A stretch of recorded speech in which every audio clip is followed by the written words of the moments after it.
how do you live on an inconsistent income, especially in a culture like today where we're so used to paychecks that come in every 2 weeks and they're very predictable. Living on an inconsistent income as an artist or an entrepreneur or a contractor of some sort can be very intimidating, I think, to a lot of people. And we have 3 strategies that we use because that's our life. That's all we've ever known as a married couple, is this very 8.5 years of no regular paycheck, no salary. How do you do that?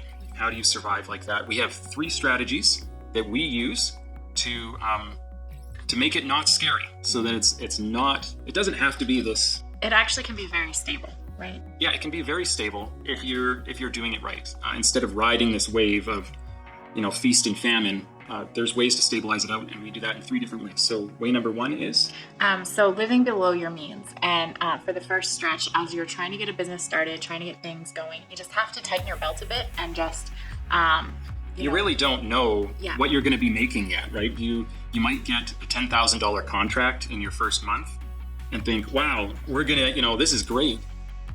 And then for 3 months you get nothing or something, that'd be a bad scenario. But things like that can happen. So you need to tighten your belt and live well below your means. Until it's really proven true, right?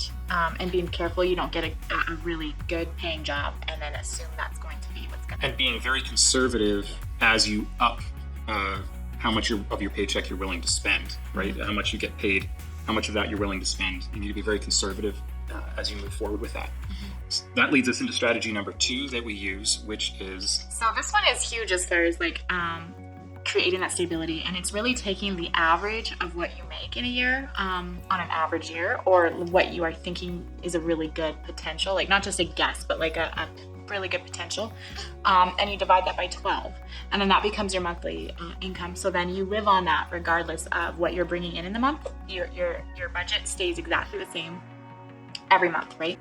And so that means it's really important as someone with an inconsistent, contract-based or whatever it is income, where you just don't know month to month, week to week what it's going to be, to track your numbers. You need to be very good at accounting, or very, very regular and consistent with your accounting, so that at the end of the year, you can look at those numbers, put it into a spreadsheet, and average them. And go, what did I average make a month?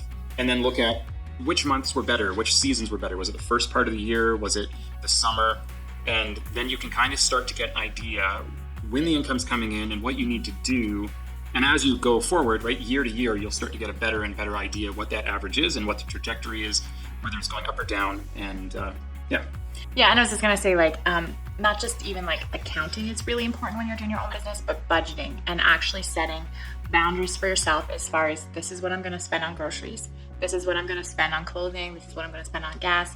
And really not just accounting for what's coming in and out, but actually accounting for what you are going to spend on each category and trying to stay as close to that as you can. Which puts us into strategy number 3, which is to have an emergency style savings account, 3, 6, 12 months of savings ahead of time, so that when you get paid for however you get paid, most of the money is going to go into that account. I think of it almost like you have your own bank. Instead of relying on borrowing from a bank or some sketchy,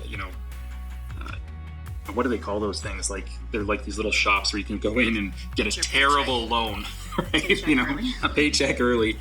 Instead of relying on one of those places, which will get you into... I don't even remember what they're called, so they're just that idea. Yeah, instead of doing that, which will get you into all kinds of trouble, you create your own bank, which you can borrow from. So most of it goes into this emergency slush fund account. And as you go through months which you make less, you borrow from yourself from that account to pay your bills and to keep within your budget. So you kind of can have a regular set boundary that every month you're going to have this much for groceries, because you can pull it from that account regardless of whether you're making money that month or not. So the idea is that you can pull from it when you're going through a drier, harder spell, and then you put into it when you're really doing well, right? And so the idea you pay yourself back, right? You pay the loan back. The idea is that you kind of have that there, and hopefully you don't really have to dig into it most years. It's there, and it kind of money comes in and out of it, but the idea is to kind of keep it at a certain amount so that you can have that runway.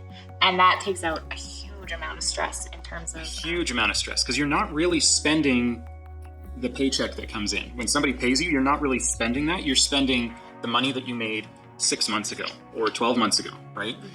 Because you have that in savings, and then you're just paying it back, paying back yourself, so that savings account stays there.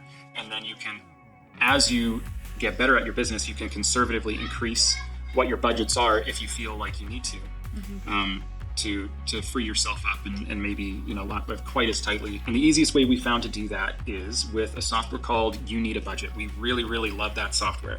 It really helps you do that. That's the way it's set up.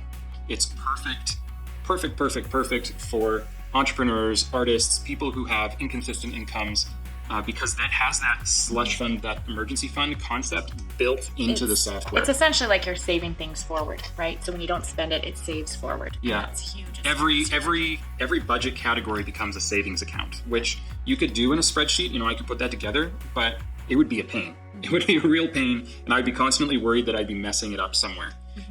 But it does that all for you. It's a fantastic piece of software. I think it's about $100 a year to have access to that, and that seems kind of steep at one sense, but really it can save you a lot of money and a lot of heartache. It's totally worth it. I'll try and find a link and put it in the description below. Well, the reality is that it's such a good budgeting software that I think it's like $7-8 a month. So like, it's really easy to save that in a month if you're keeping track of your money, of where it's going. Yeah. Oh yeah. So I'm not really sure how to end this, because we're just trying this for the first time. Basically, we're calling this a couch session, even though we don't have a couch. We got a chair right there, and we're sitting on the floor. But basically, where Jill and I will just answer specific questions that you guys have. If you have a question that you would like answered or thoughts on, you can put it in the comments below, and we would love to make a video about it and answer it for you. Go ask that question, and we'll see you in the video that we make answering that question. We'll see you guys next time.